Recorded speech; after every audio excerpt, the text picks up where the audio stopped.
വീട്ടുമുറ്റത്തെ കിണറ്റിൽ 55-കാരനെ മരിച്ച നിലയിൽ കണ്ടെത്തി. അഞ്ചൽ കുരുവിക്കോണം സുജാവിലാസത്തിൽ അനിൽകുമാറിനെയാണ് വീട്ടുമുറ്റത്തെ കിണറ്റിൽ മരിച്ച നിലയിൽ കണ്ടെത്തിയത്. അനിൽകുമാർ ഒറ്റയ്ക്കാണ് താമസിച്ചു വന്നിരുന്നത്. കുരുവിക്കോണത്തിന് സമീപത്ത് രോഗിയെ പരിചരിക്കുന്ന ജോലി ചെയ്തു വരികയായിരുന്നു അനിൽകുമാർ. കഴിഞ്ഞ തിങ്കളാഴ്ച മുതൽ അനിൽകുമാറിനെ കാണാത്തതിനെ തുടർന്ന് അന്വേഷണം നടത്തിയെങ്കിലും കണ്ടെത്താൻ കഴിഞ്ഞില്ല. ഇന്ന് രാവിലെ അഞ്ചൽ പോലീസിന്റെ സഹായത്തോടുകൂടി അനിൽകുമാർ താമസിച്ചു വന്നിരുന്ന വീടിന് സമീപത്ത് പരിശോധന നടത്തുകയും കിണറിന്റെ സമീപത്ത് നിന്നായി അനിൽകുമാറിന്റെ മൊബൈൽ ഫോണും ചെരുപ്പും കണ്ടെത്തുകയായിരുന്നു. തുടർന്ന് കിണറിലെ വെള്ളം വറ്റിച്ചപ്പോഴാണ് അനിൽകുമാറിന്റെ മൃതദേഹം കണ്ടെത്തിയത്. തുടർന്ന് പുനലൂരിൽ നിന്നും ഫയർഫോഴ്സ് സംഘം സ്ഥലത്തെത്തി മൃതദേഹം പുറത്തെടുത്തു.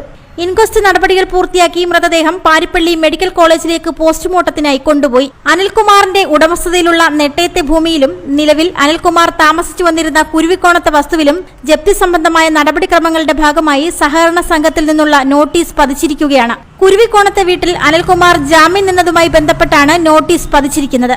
അഞ്ചൽ പോലീസ് അസ്വാഭാവിക മരണത്തിന് കേസെടുത്ത് അന്വേഷണം ആരംഭിച്ചു.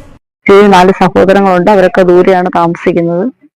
അപ്പോൾ നമ്മുടെ വാർഡിൽ തന്നെ ഒരു സുഖമില്ലാത്ത ഒരു പ്രായം ചെന്ന ഒരു അമ്മയെ നോക്കാൻ നിൽക്കുമായിരുന്നു. 3 ദിവസമായി ഇന്ന് അവിടുന്ന് ഇറങ്ങിയിട്ട്. അപ്പം പുള്ളിക്കാരൻ ഞായറാഴ്ച 11 മണിക്കും ആ വീട്ടിലെ അണ്ണനുമായിട്ട് സംസാരിച്ച് ഫോണിൽ കൂടെ. അപ്പോൾ തിങ്കളാഴ്ച കാണാതെ വന്ന് നോക്കിയപ്പം കതവ് തുറന്ന് കിടക്കുന്നു. അപ്പോൾ പുറത്തോട്ടം കാണാൻ പോയാണെന്ന് വിചാരിച്ച് ഇന്ന് രാവിലെ SI വിളിച്ചതിന് ശേഷം ഇവിടെ വന്ന് നോക്കുമ്പോൾ ചെരുപ്പ് കിണറ്റിന്റെ അടുത്തിരിക്കുന്നു. അപ്പോൾ എന്തോ ഒരു സംശയം തോന്നി. മോട്ടോർ വെച്ച് വെള്ളം പറ്റിച്ചപ്പോൾ അതിനകത്ത് മരിച്ചു കിടക്കുന്നതായിട്ടാണ് കണ്ടത്. സഹോദരങ്ങളെയൊക്കെ ഇവരെ അറിയിപ്പിച്ചിട്ടുണ്ട്. ഇപ്പോൾ പോസ്റ്റ്മോർട്ടത്തിനായിട്ട് പാരിപ്പള്ളിയിലോട്ട് കൊണ്ടുപോകും.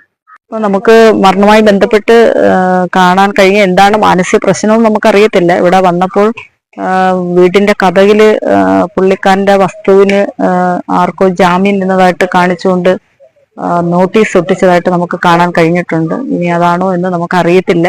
വ്യക്തമായ കാരണം എന്താണെന്ന് നമുക്ക് അറിയാൻ കഴിഞ്ഞിട്ടില്ല. അപ്പോൾ വന്നപ്പോൾ ഒന്നും കൂടെ നമുക്ക് കാണാൻ കഴിഞ്ഞിട്ടുണ്ട്.